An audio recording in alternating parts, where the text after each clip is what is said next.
દર્શક મિત્રો, Shri Giriraj multi speciality હોસ્પિટલમાં આપ સર્વેનું હાર્દિક સ્વાગત છે. આજ આપણી વચ્ચે શ્રી ડૉક્ટર કોમિલ કોઠારી કે જે consultant neurophysician and stroke specialist એ ઉપસ્થિત છે. ડૉક્ટર કોમિલ કોઠારી કે જેમણે તેમની ડિગ્રી MD બાદ DM ન્યુરો ગોલ્ડ મેડલ સાથે મુંબઈથી કરેલ છે. તો ચાલો આજે આપણે ડૉક્ટર કોમિલ કોઠારી પાસેથી ખેંચ કે આંચકી આવે ત્યારે શું તકેદારી રાખવી તે જાણીએ. બધા દર્શક મિત્રોને મારા નમસ્કાર. હું ડૉક્ટર કોમિલ કોઠારી, કન્સલ્ટન્ટ ન્યુરોફિઝિશિયન, ગિરિરાજ હોસ્પિટલ સાથે અટેચ છું. ગિરિરાજ હોસ્પિટલનો હું આભાર માનું છું કે આટલું સરસ સેશન જે લોક જાગૃતિ માટે ખેંચ અને વાઈ માટે રાખેલ છે એના માટે અમને દર્શક મિત્રો પાસેથી ઘણા બધા અલગ અલગ પ્રશ્નો આવ્યા છે અને ટૂંક સમયમાં જેટલા પ્રશ્નો આપણે લઈ શકીએ એ બધાના ઉત્તર આપણે આપવાનો પ્રયત્ન કરીશું. નમસ્કાર ડૉક્ટર સાહેબ. તો સૌ પ્રથમ એ જણાવો કે ખેંચ અને આંચકી બંનેમાં તફાવત શું છે? ખેંચ અને આંચકી એ બે એક જ વસ્તુના અલગ અલગ નામ છે. એટલે ખેંચ ગણો, આંચકી ગણો, વાઈ ગણો, આ બધી વસ્તુ એ એક જ રોગના અલગ અલગ નામ છે. જો આપણે ઇંગ્લિશ લેંગ્વેજમાં જોઈએ તો એને આપણે સીઝર કહીએ છીએ, સીઝર ડિસઓર્ડર. અને એ જ રીતે એનું બીજું નામ જોઈએ તો જેને વારંવાર સીઝર આવતા હોય એને એપિલેપ્સી કહી શકાય. બરાબર? એટલે ખેંચ, આંચકી, વાઈ, સીઝર, એપિલેપ્સી આ બધા એક જ રોગના અલગ અલગ નામ છે. ડૉક્ટર સાહેબ, તો ખેંચ કે આંચકી આવે ત્યારે પ્રારંભિક પગલાં શું લેવા જોઈએ? આ મારા હિસાબે સૌથી મહત્વનો પ્રશ્ન છે. કારણ કે જ્યારે પણ ખેંચ કે આંચકી આવે અને જ્યારે પણ આ બનાવ સૌથી પહેલાં બને ત્યારે એ પરિવાર માટે એકદમ ગંભીર સમસ્યા થઈ જાય છે. કારણ કે એવું ક્યારે જોયેલું નથી હોતું અને અચાનકપણે કોઈ પરિવારજનને જો ખેંચ આવે તો એ વખતે શું કરવું એ ખ્યાલ નથી આવતો. તો સૌથી પહેલાં હું જણાવીશ કે જ્યારે પણ ખેંચ કે આંચકી આવે ત્યારે ગભરાવાની જરૂર નથી. ખેંચ કે આંચકી જનરલી 1 કે 2 મિનિટની અંદર જ બંધ થઈ જતી હોય છે. પણ એ દરમિયાન સૌથી પહેલાં આપણે એ ધ્યાન રાખવાનું છે કે પેશન્ટના હાથ પગ જે ખેંચાતા હોય કે હાથ પગ તણાતા હોય એનાથી પેશન્ટ પોતાને કે બીજાને કોઈ ઈજા ના કરી બેસે. એટલે ખાસ એ ધ્યાન રાખવું જોઈએ કે આજુબાજુ કોઈ શાર્પ વસ્તુઓ નથી, કે પેશન્ટ જો બેડના કોર્નર પર હોય તો બેડ પરથી નીચે ના પડી જાય, કે આજુબાજુ કોઈ બીજી કોઈ શાર્પ વસ્તુ હોય જેમ કે કોઈ સ્ક્રૂડ્રાઈવર કે નાઇફ કે એવું કંઈ પડ્યું હોય તો એ ના વાગી જાય, એની ખાસ તકેદારી લેવી જોઈએ. બીજી વસ્તુ કે જ્યારે પણ ખેંચ આવે ત્યારે દાંત એકદમ જોરથી એકબીજા સાથે કચડાતા હોય છે અને એ વખતે આપણે જો એ દાંત જાતે ખોલવાનો પ્રયત્ન કરીએ તો એ શક્ય નથી હોતું. એટલે ક્યારે પણ મોઢામાં પોતાની આંગળી નાખવાનો કે ચમચી નાખવાનો આ બધી વસ્તુનો પ્રયત્ન ના કરવો જોઈએ. જો પેશન્ટ પોતાની જીભ બહુ જોરથી કચડતું હોય તો એ વખતે મોઢામાં કોઈ સોફ્ટ વસ્તુ જેમ કે રૂમાલ કે મોટા કોટનનો પીસ આવું કોઈ દાંતની વચ્ચે રાખી શકાય છે. આ વસ્તુ ધ્યાન રાખ્યા પછી કે પેશન્ટ કોઈ રીતે પોતાની ઈજા તો નથી કરતો, એ કર્યા પછી પેશન્ટનું મોઢું એક બાજુ ટર્ન કરી દેવું જોઈએ. કોઈ પણ એક બાજુ મોઢું જે છે એ ફેરવી દેવું જોઈએ.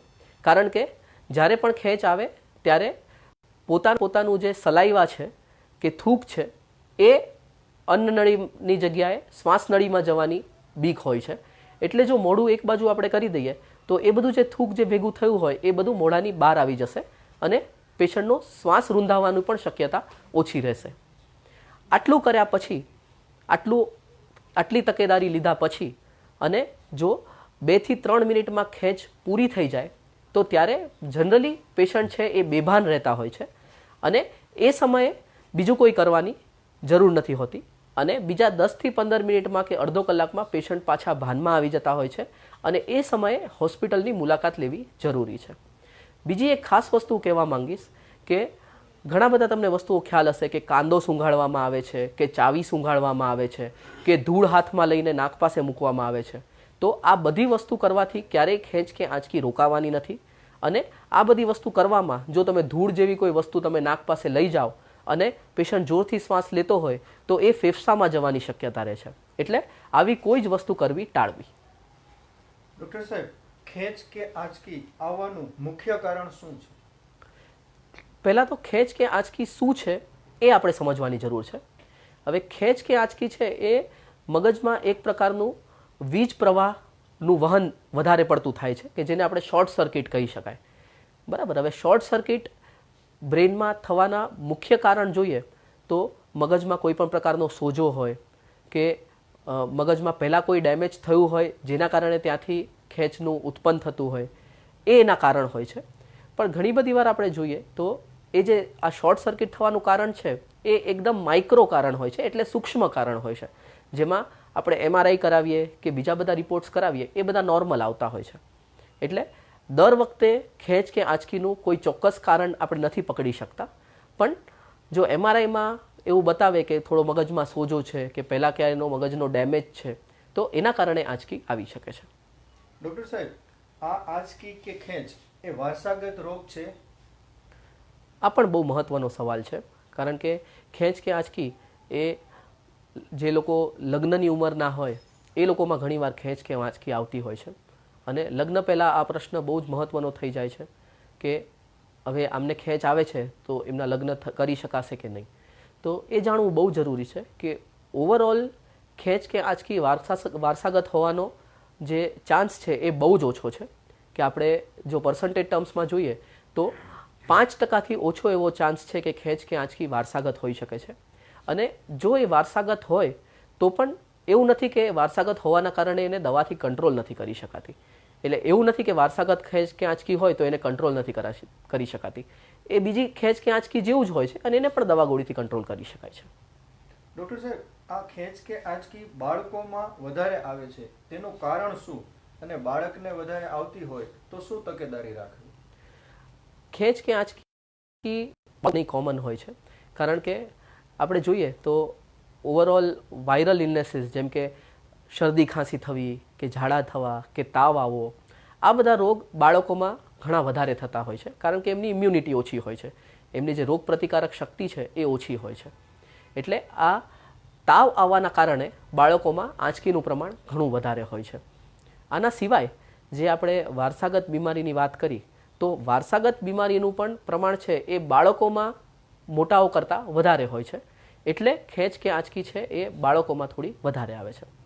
હવે આપણે તાવની વાત કરી તો જ્યારે પણ બાળકોને 101, 102 કરતાં વધારે તાવ આવે તો એ સમયે ખેંચ કે આંચકી આવવાનો ભય બહુ જ વધી જાય છે. એટલે ખાસ એ ધ્યાન રાખવું કે બાળકોને નોર્મલ કરતાં થોડો પણ વધારે તાવ આવે તો તરત પાણીના પોતા મૂકવાના શરૂ કરવા, તરત તમારા પીડિયાટ્રિશિયનનો કોન્ટેક્ટ કરીને તાવ ઉતારવાની દવા આપવી. અને એ વખતે જો એમને એવું લાગે કે તાવ કંટ્રોલમાં નથી આવી રહ્યો તો કદાચ એ ખેંચ કે આંચકી આવ્યા પહેલાં પણ ખેંચ કે આંચકીની દવા તમને આપે કે જેનાથી આપણે એ પ્રિવેન્ટ કરી શકીએ. ડૉક્ટર સાહેબ, રાત્રે સૂતા હોય અને તાણ કે આંચકી આવી જાય તો શું કરવું, અથવા તો પ્રિકોશન શું લેવા? રાત્રે જો ખેંચ કે આંચકી આવે તો એના દિવસ દરમિયાન આપણે જે કાળજી લઈએ છીએ એ પ્રકારની જ કાળજી લેવી પડે. ખાલી એમાં પ્રશ્ન એક જ થાય છે કે જ્યારે દિવસ દરમિયાન આંચકી આવે ત્યારે કદાચ પરિવારજનો આજુબાજુ હોય અને એનો જલ્દી ખ્યાલ આવે, પણ જો રાત્રે ઊંઘમાં જો આંચકી આવે તો એ કદાચ 2, 3, 4 મિનિટ પછી ખ્યાલ આવે, કારણ કે ઘરના બધા જ સભ્યો સૂતા હોય તો ત્યારે આંચકી ઓલરેડી ઘણી આગળ વધી જાય પછી એનો ખ્યાલ આવે એવું બને. પણ મૂળ તો આપણે તકેદારી એ જ લેવાની છે કે પેશન્ટ પોતાની જાતને કોઈ પ્રકારની ઈજા ના કરી બેસે અને શ્વાસ રૂંધાય કે એવી કોઈ પરિસ્થિતિ ના થાય. અને ડૉક્ટર, જેમને તાણ આંચકી આવતી હોય એવા વ્યક્તિઓએ ડ્રાઇવિંગ કરવું જરૂરી છે? ડ્રાઇવિંગનો મુદ્દો છે એ પણ ખેંચ કે આંચકીના પેશન્ટ્સ માટે બહુ મહત્ત્વનો છે, કારણ કે આજના જમાનામાં આપણે જોઈએ તો ડ્રાઇવિંગ છે એ બહુ જ એસેન્શિયલ છે, કારણ કે તમારે તમારા જ્યાં પણ તમે કામ કરતા હો ત્યાં સુધી તમારે જવું હોય કે તમારે કોઈ પણ વસ્તુ લેવા બહાર નીકળવું હોય તો 2 વ્હીલર કે 4 વ્હીલર ડ્રાઇવિંગ છે એ હવે આપણા લાઈફનો એક બહુ ઇન્ટિગ્રલ પાર્ટ થઈ ગયો છે. તો આપણા દેશમાં ખેંચ કે આંચકીના પેશન્ટ્સ માટે એવા કોઈ અલગ ડ્રાઇવિંગ અંગેના લોઝ નથી, પણ મેડિકલ પોઈન્ટ ઓફ વ્યૂ જો આપણે સમજીએ તો એવા પેશન્ટ્સ હોય કે જે લોકોને ઘણી વધારે આંચકી આવતી હોય કે સપોઝ એમને મહિનામાં દવા લીધા પછી પણ 1 કે 2 વાર આંચકી આવતી હોય તો એવા પેશન્ટ્સે તો ડ્રાઇવિંગ ના જ કરવું જોઈએ, કારણ કે એ ડ્રાઇવિંગ કરતી વખતે પોતાને અને બીજાને પણ ઈજા કરી શકે છે. પણ એવા કોઈ પેશન્ટ્સ હોય કે જે લોકોને આંચકી દવાથી બહુ સરસ રીતે કંટ્રોલ્ડ હોય કે 6 મહિના 1 વર્ષમાં એક પણ આંચકી ના આવી હોય તો એ લોકો અંડર સુપરવિઝન ડ્રાઇવિંગ કરી શકે છે. એટલે કોઈ ઘરના બીજા સભ્યો સાથે હોય અને એ રીતે જો એ ડ્રાઇવિંગ કરે તો એ લોકો ડ્રાઇવિંગ કરી શકે છે. સાહેબ, આંચકી આવ્યા પછી 2-3 મિનિટમાં બંધ થઈ જતી હોય છે, તો કયા સમયે ડૉક્ટર પાસે જવું જરૂરી છે? આ પણ પ્રશ્ન બહુ જ મહત્વનો છે, કારણ કે ઘણીવાર આપણે એવું પણ જોતા હોઈએ છીએ કે ખેંચ કે આંચકી આવી હોય અને પછી એ થોડી બેદરકારીના કારણે 2-3 દિવસ સુધી હોસ્પિટલનો સંપર્ક ના કર્યો હોય અને પછી બહુ મોટી આંચકી આવે કે પેશન્ટને બીજી કોઈક ઈજા થાય ત્યારે જ એ લોકો હોસ્પિટલ આવતા હોય છે. એટલે એ વસ્તુ સમજવી બહુ જ જરૂરી છે કે જ્યારે પણ ખેંચ કે આંચકી આવે તો ભલે આંચકી બંધ થઈ ગઈ હોય કે ભલે પેશન્ટ પૂરેપૂરું ભાનમાં આવી ગયું હોય તો પણ ઇમિડિયેટલી હોસ્પિટલનો સંપર્ક કરવો બહુ જ જરૂરી છે. જ્યારે પણ એક ખેંચ કે આંચકી આવે છે ત્યારે ફરીથી આંચકી આવવાનો જે ભય છે એ બહુ વધારે હોય છે. એટલે જો તમે ઇમિડિયેટલી હોસ્પિટલ જાઓ અને એની તમે સારવાર શરૂ કરી દો તો પછી એ આંચકી આવવાનો જે ભય છે એ ઘણો જ ઓછો થઈ જાય છે. એટલે ભલે આંચકી આવી ગઈ હોય અને પેશન્ટ તમને બહારથી એકદમ નોર્મલ લાગતું હોય કે ઘણીવાર એવું પણ હોય કે તમને પરિવારજનોને ચોક્કસપણે ખ્યાલ ના હોય કે આંચકી આવી છે કે નહીં, કદાચ એવું લાગે કે આંચકી આવીને ગઈ છે, તો એવા સમયે પણ હોસ્પિટલનો સંપર્ક કરવો બહુ જ જરૂરી છે. ડૉક્ટર સાહેબ, દરેક એક માન્યતા છે કે આ આંચકીની દવા એમ એકવાર શરૂ થાય પછી લાઈફ લોંગ ખાવી પડે છે. એ માન્યતા ઉપર થોડો પ્રકાશ પાડો. બરાબર છે. હવે ખેંચ કે આંચકીની દવા જે છે એ મૂળ આપણે જોઈએ તો એના કારણ ઉપર નિર્ભર છે. હવે કોઈ એવું કારણ હોય કે મગજમાં વધારે સોજો છે કે મગજમાં જૂનો બહુ ડેમેજ છે અને ત્યાંથી વારંવાર વધારે જો ખેંચ આવતી હોય તો આવા પેશન્ટ્સને જીવનભર કદાચ એની દવા લેવી પડે. પણ ઇન જનરલી કે જ્યારે આપણને ખેંચ કે આંચકીમાં કોઈ કારણ ના મળતું હોય તો એવા પેશન્ટને 2 થી 3 વર્ષ સુધી ખેંચ કે આંચકીની દવા લેવી પડે છે. 3 વર્ષ એકદમ વ્યવસ્થિત દવા લીધા પછી જો એવું લાગે કે 3 વર્ષમાં એક પણ વાર આંચકી નથી આવી તો ધીરે ધીરે કરીને બીજા 6-1 મહિનામાં આપણે દવા બંધ કરવાનો પ્રયત્ન કરી શકીએ છીએ. દવા બંધ કર્યા પછી પણ એક 15 થી 20% એવો ચાન્સ રહે છે કે કદાચ ફરીથી આંચકી આવી શકે, પણ ઘણા બધા પેશન્ટ્સમાં આપણે 2-3 વર્ષ પછી તો આંચકીની દવા બંધ કરી શકતા હોઈએ છીએ. ડૉક્ટર સાહેબ, આંચકી કે તાણ આવ્યા બાદ શું પેરાલિસિસ થવાની શક્યતા ખરી? આંચકી કે વાઈ છે એના કરતાં પેરાલિસિસ આમ જોઈએ તો એકદમ અલગ રોગ છે, એટલે એ બેનું કોઈ ડાયરેક્ટ રિલેશન નથી. પણ એ વસ્તુ છે કે ઘણીવાર પેશન્ટ્સમાં પેરાલિસિસનો અટેક આવ્યો હોય એટલે મગજમાં પક્ષઘાતનો એટેક આવ્યો હોય અને એના કારણે મગજમાં જે ડેમેજ થયું છે એના કારણે આંચકી આવી હોય એવું બની શકે કે પેશન્ટને મૂળ જે તકલીફ છે એ પેરાલિસિસની તકલીફ છે અને એના કારણે આંચકી આવી હોય એવું બની શકે. પણ જે લોકોને વારંવાર આંચકી આવતી હોય એ લોકોને આંચકીના કારણે પેરાલિસિસ થાય એવું જનરલી આપણે નથી જોતા. એક વસ્તુ એ શક્ય છે કે આંચકીના અલગ અલગ પ્રકાર હોય છે. જેમ કે અત્યાર સુધી આપણે જે વાત કરી એ આપણે મોટી વાઈ કે મોટી ખેંચની વાત કરી. હવે ઘણીવાર એવી નાની ખેંચ આવતી હોય છે. નાની ખેંચ એટલે શું કે ખાલી શરીરનો કોઈ એક ભાગ છે એ અચાનક હલવા માંડે કે ખાલી ચહેરા ઉપર તમને થોડી આવી મુવમેન્ટ્સ જોવા મળે કાં પછી ખાલી એક બાજુની હાથ પગમાં ઝણઝણાટી આવવા માંડે. હવે આવી જે ખેંચ છે એ નાની ખેંચ કહી શકાય, કારણ કે આ ખેંચમાં પેશન્ટનું ભાનાવસ્થામાં ફરક નથી પડતો. પેશન્ટ તમારી સાથે વાતચીત કરી શકે પણ એની સાથે સાથે પણ હાથ હલતો હોય એવું બની શકે, એને નાની ખેંચ કહી શકાય.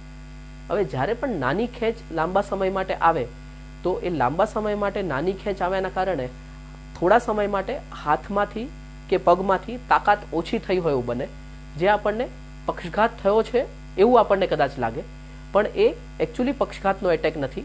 એ વારંવાર ખેંચ કે વાઈ આવ્યાના કારણે હાથમાં થોડી વીકનેસ થઈ છે. કોમોર્બિડિટીની સાથે જો ખેંચ કે આંચકી આવે તો એનું પ્રમાણ કેટલું છે? એમને વધારે થઈ શકે એમ છે કે ઓછું થાય? બીપી, ડાયાબિટીસ, હાર્ટની તકલીફો, આ બધી તકલીફોનું પણ આમ જોઈએ તો ખેંચ કે આંચકી સાથે એનું ડાયરેક્ટ રિલેશન નથી. પણ આ બધી જ્યારે તકલીફો હોય ત્યારે બ્રેનમાં પક્ષઘાત કે પેરાલિસિસનો ચાન્સ વધારે હોય છે અને આપણે વાત થઈ એ પ્રમાણે પક્ષઘાત કે પેરાલિસિસના કારણે આંચકી આવી શકે છે. બીજું એક મહત્વનું કારણ જે આપણે મોટી વયના માણસોમાં જોઈએ છે એ છે કે લોહીમાં ઇલેક્ટ્રોલાઇટ્સ એટલે કે લોહીનું મીઠું કે સોડિયમ કે પોટેશિયમ આ બધા જે ઇલેક્ટ્રોલાઇટ્સ છે એ બધાની માત્રામાં જો વધઘટ થાય તો એના કારણે આંચકી આવી શકે છે. અને આ બધી ઇલેક્ટ્રોલાઇટ્સની વધઘટ થવાનો ચાન્સ પણ મોટી વયના માણસો કે જે લોકોને ઓલરેડી કોમોર્બિડિટીઝ છે એમાં વધારે હોય છે. એટલે આ રીતે આંચકી આવી શકે છે. પણ જે લોકોને પણ બીપી, ડાયાબિટીસ કે હાર્ટની તકલીફ છે કે બીજી કોમોર્બિડિટીઝ છે એના કારણે ડાયરેક્ટલી ખેંચ કે આંચકી નથી આવતી. ડૉક્ટર સાહેબ, ખેંચ કે આંચકી આવવાથી શું મૃત્યુ થઈ શકે અને થાય તો એનો દર કેટલો છે? ખેંચ કે આંચકી જ્યારે પણ શરૂ હોય અને જ્યારે મોટી આંચકી આવે ત્યારે પરિવારજનોમાં સૌથી મોટો ભય એ જ હોય છે કે કારણ કે જ્યારે ખેંચ શરૂ થાય અને જ્યારે આંચકી હાથ પગ તણાતા હોય અને પછી અચાનકપણે તણાવ બંધ થઈ જાય ત્યારે થોડા સમય માટે એવું લાગે કે શ્વાસ છે એ બંધ થઈ ગયો છે. પણ ઓવરઓલ આપણે જોઈએ તો 1 કે 2 મિનિટની આંચકીમાં જીવનું જોખમ છે એ ઓલમોસ્ટ નહીવત છે. મોટી આંચકી જો વારંવાર આવતી હોય તો એમાં મૃત્યુ થવાની શક્યતા હોય છે. પણ એ ક્યારે કે જ્યારે એને તમે બરાબર કંટ્રોલમાં ના રાખો ત્યારે કોઈ મોટી ખેંચ આવીને શ્વાસ રૂંધાઈને મૃત્યુ થવાની શક્યતા હોય છે. એનો દર જોઈએ તો વધારે આંચકી આવવા પછી પણ એનો દર છે એ 10% કરતાં ઓછો હોય છે. પણ એનો મતલબ એવો નથી કે એમાં આપણે ધ્યાન નથી રાખવાનું.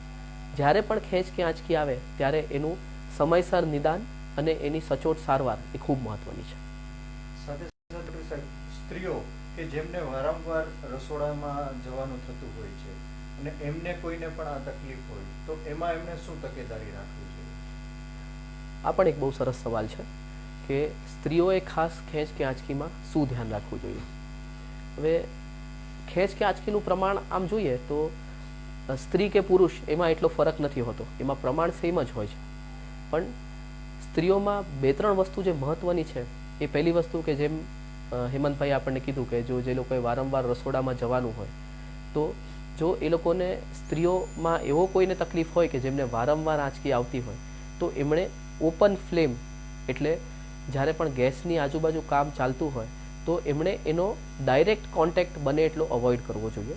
પણ એ ક્યારે કે જે લોકોને વારંવાર ખેંચ આવતી હોય અને 4-5 દવા પછી પણ કંટ્રોલ ના થતી હોય એ લોકો માટે.